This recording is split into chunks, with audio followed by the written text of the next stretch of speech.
வேலூர் அகர முதல எழுத்தெல்லாம் ஆதிபகவன் முதற்றே உலகு கற்றதனால் ஆய பயனென்கொள் வாளறிவன் அற்றால் தொழார் எனின் மலர்மிசை ஏகினான் மானடி சேர்ந்தார் நிலமிசை நீடு வாழ்வார் வேண்டுதல் வேண்டாமை இலானடி சேர்ந்தார்க்கு யாண்டும் இடுமையில இருள் சேர் இரு வினையும் சேரா இறைவன் பொருள் சேர் புகழ் புரிந்தார் மாட்டு பொறிவாயில் ஐந்தவித்தான் பொய்த்தீர் ஒழுக்க நெறியின்றார் நீடு வாழ்வார் தனக்குவம இல்லாதான் தாள் சேர்ந்தார் கல்லால் மனக்கவலை மாற்றலரிது அற ஆடி அந்தனன் தாள் சேர்ந்தார் கல்லால் பிற ஆடி நீந்தலரிது கோலில் பொறியில் குணவிலவே என்குணத்தான் தாளை வணங்காத்தலை பிறவி பெருங்கடல் நீந்துவர் நீந்தார் இறைவனடி சேராதார்.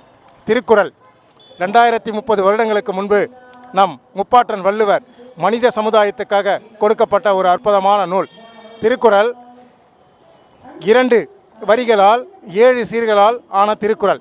நீங்கள் 133 அதிகாரத்தை கூட்டினாலும் 7 தான் வரும், 1330 கூட்டினாலும் 7 தான் வரும். திருக்குறளில் பயன்படுத்தப்பட்ட மரங்கள் பனைமரம், மூங்கில், பூ அனிச்சம்பூ, பழம் நெருஞ்சி பழம், மணி குன்றிமணி. இப்படி திருக்குறளுக்கு சிறப்பு இருக்கிறது. திருக்குறள் பிறப்புக்கும் எல்லா உயிர்க்கும் சிறப்பவா செய்தொழில் வேற்றுமையான்.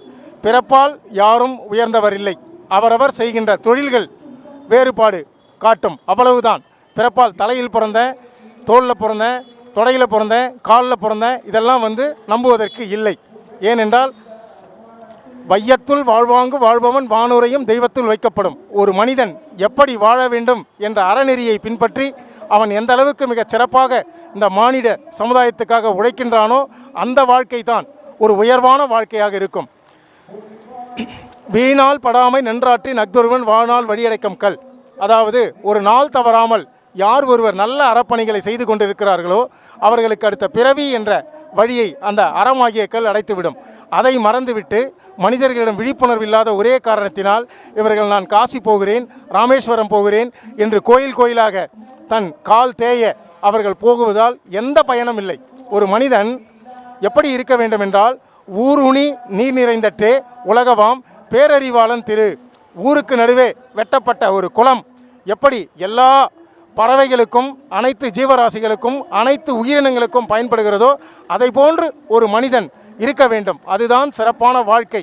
அருட்செல்வம் செல்வத்துள் செல்வம் பொருட்செல்வம் பூரியார் கண்ணமுல. அதாவது செல்வம் இழிந்தவர்களிடத்தில் இருக்கும், ஆனால் அருளாகிய செல்வம் உயர்ந்தவர்களிடத்தில் மட்டுமே இருக்கக்கூடியது.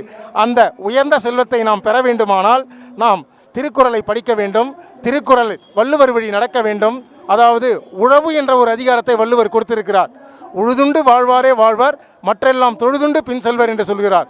உழவு தொழில்தான் மிக முக்கியம். எனவே தாங்கள் எல்லோரும் உழவு தொழிலுக்கு நாம் முக்கியத்துவம் தருவோம். வையத்துள் வாழ்வாங்கு வாழ்பவன் வானுரையும் தெய்வத்துள் வைக்கப்படும்.